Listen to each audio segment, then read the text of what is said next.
To understand why fascism won in Spain, you have to understand how badly it began. The general's rising was scheduled for the evening of July 17, 1936. General Emilio Mola, the true architect of the plot from his headquarters in Pamplona, called it simply the movement. His plan was Prussian in its confidence. Simultaneous garrison uprisings across Spain, a lightning column driving on Madrid from the north, and a decapitation of the Second Republic within 72 hours. It collapsed almost everywhere it mattered. In Madrid, the Montaña barracks fell on July 20 after Republican militias, armed at the last hour by Prime Minister José Jurel, stormed the walls under the command of loyal artillery officers. 2,000 rebel troops surrendered or died. In Barcelona, Catalan assault guards under General Llano de la Encomienda and anarchist militias led by Buenaventura Durruti crushed General Manuel Goded's uprising by dawn on the 19th.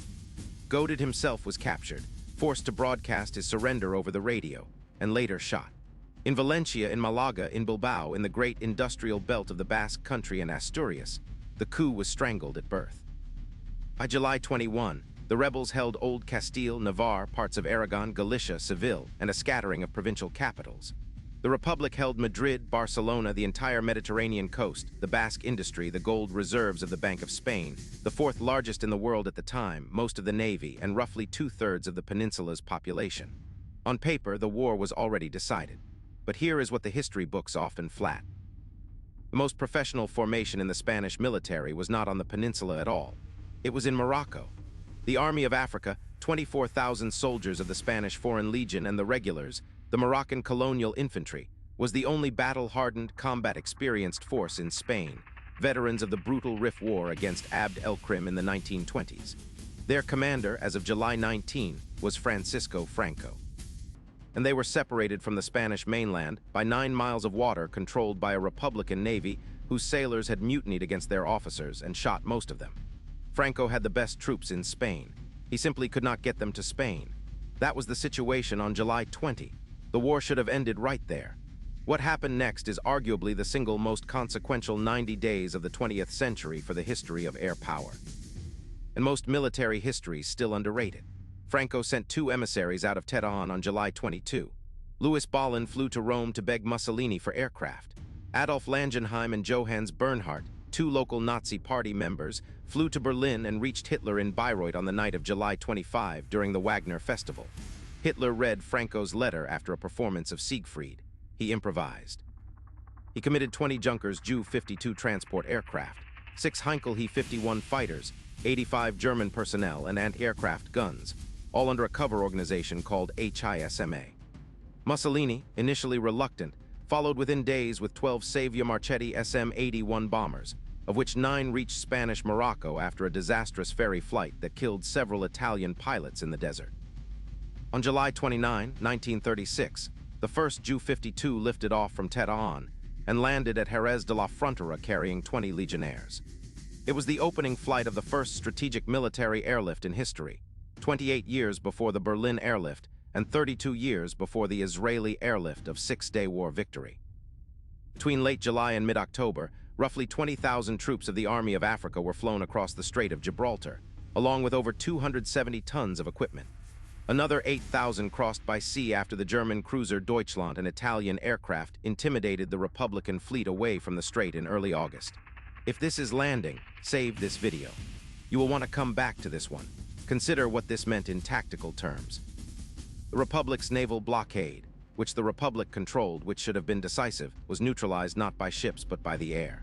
The military lesson buried inside July and August 1936 is one that Guderian and Student would extract for the Wehrmacht, one that Kurt Student would apply at Ebenemehl in 1940 and again at Crete in 1941.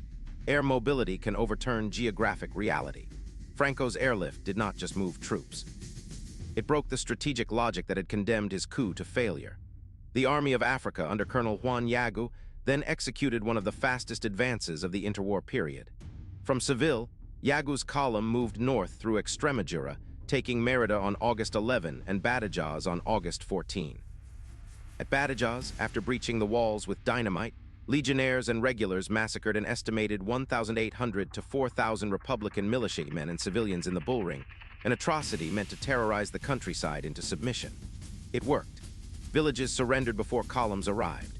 By early September, Yagu's columns had linked the nationalist south with Mola's northern zone, cutting the Republic in half along the Portuguese border. 600 kilometers of advance, 6 weeks. That is not the pace of a defeated coup. That is blitzkrieg 3 years before the word existed. But that was only the opening move.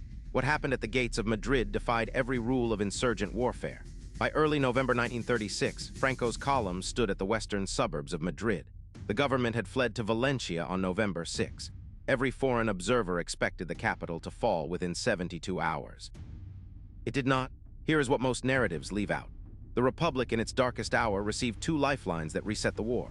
The first arrived on October 15, when the Soviet freighter Komsomol docked at Cartagena carrying the first shipment of Soviet military aid, soon including 331 T-26 tanks, over 600 aircraft including I-15 Chatos and I-16 Moscas, and thousands of Red Army advisors. Payment came from the Moscow gold. 510 tons of Spanish gold reserves shipped to Odessa in October and November, worth roughly $500 million in 1936 dollars. The second lifeline was the International Brigades, organized by the Comintern under Andrei Marti. The first units, the XI International Brigade under General Emilio Kleber, actually Lazar Stern, a Soviet officer, reached Madrid on November 8. Roughly 35,000 foreign volunteers would eventually fight for the Republic. Madrid held. In the University City sector, from November 15 through the end of the month, T-26s dueled with Panzer I light tanks of the German Condor Legion, the first tank versus tank combat in European history since 1918. Nationalist casualties in the November assault reached roughly 10,000. The city did not fall. Franco then made the decision that shaped the entire war and remains debated today. Instead of maneuvering to cut Madrid off, an operational solution favored by many of his own generals, he committed to a series of frontal battles designed to bleed the Republic and Madrid together. Jarama in February 1937, roughly 20,000 casualties on each side, no strategic decision. Guadalajara in March 1937, the Italian Corpo Truppe Volontarie under General Mario Rota, 35,000 men with tanks and trucks, was routed by Republican forces under General Enrique Lister and Cipriano Mira in freezing rain and mud along the Zaragoza highway. The Italians lost roughly 3,000 men, 25 guns, and dozens of vehicles. Mussolini was humiliated. Franco absorbed the Guadalajara defeat and simply changed axis. He turned north. Between April and October 1937, under General Fidel Davila's Army of the North, and with Condor Legion air support under Wolfram von Richthofen, the nationalists systematically conquered the Basque Country, Santander, and Asturias. Bilbao fell on June 19, Santander on August 26, Gijón on October 21. This campaign gave the nationalists the industrial base of northern Spain, the coal of Asturias, the steel of Bilbao, the naval yards, and it gave the world Guernica. On April 26, 1937, Condor Legion aircraft and Italian Aviazioni Legionaria bombers destroyed the Basque market town of Guernica, killing several hundred civilians in the first systematic terror bombing of an undefended civilian center by a modern air force. Richthofen, the operational commander and cousin of the Red Baron, was studying combined arms air-ground coordination for the coming European war. Guernica was a laboratory. Warsaw, Rotterdam, Coventry, and Stalingrad were the industrialization of the same lesson. The last 2 years of the war, Tyrol in the winter of 1937 to 1938, the Aragon offensive of March-April 1938 that reached the Mediterranean at Venaros and split the Republic in two, the massive Battle of the Ebro from July to November 1938, in which the Republic lost roughly 30,000 dead and its last strategic reserve. These were long, grinding, attritional campaigns, and they went the way they went for one overwhelming reason. The military historian's cold truth about the Spanish Civil War is this: the nationalist logistical pipeline never closed. The Republican one strangled itself. Germany sent Franco roughly 600 aircraft, 200 tanks and armored vehicles, thousands of tons of munitions, and the Condor Legion of some 19,000 rotating personnel. Italy sent 80,000 troops of the CTV, 660 aircraft, 150 tanks, and 800 artillery pieces. Franco received continuous, high-quality, coordinated support until the last week of the war.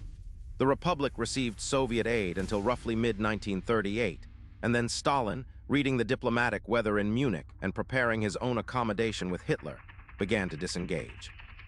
The French border, the Republic's only viable land supply line, was closed by the French government under the Non-Intervention Agreement of August 1936, an agreement solemnly signed by 27 European states, including Germany and Italy, and violated by Germany and Italy from the day they signed it.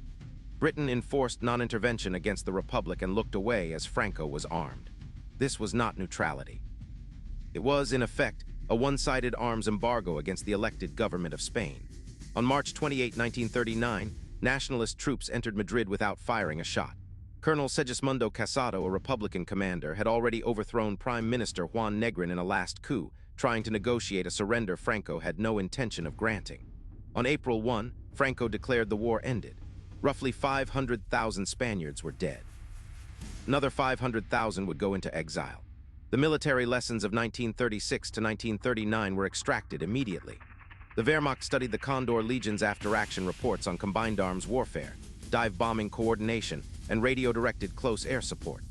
Erhard Milch, Hugo Sperl, and Wolfram von Richthofen all served in Spain and all commanded in Poland, France, and the Soviet Union. The Soviets extracted very different lessons, many of them wrong, including a temporary abandonment of independent armored formations after seeing T-26s used piecemeal. That hurt the Red Army in 1941. The Italians extracted almost nothing and paid for it in Libya and Greece. And the democracies extracted the wrong lesson entirely, concluding that any confrontation with fascism would be worse than accommodation. That conclusion was tested at Munich in September 1938, 5 months before Madrid fell. Fascism won in Spain not because it fought better. It won because it was supplied better, coordinated better, and above all because its enemies would not fight for its enemies. CTA 1213 Min.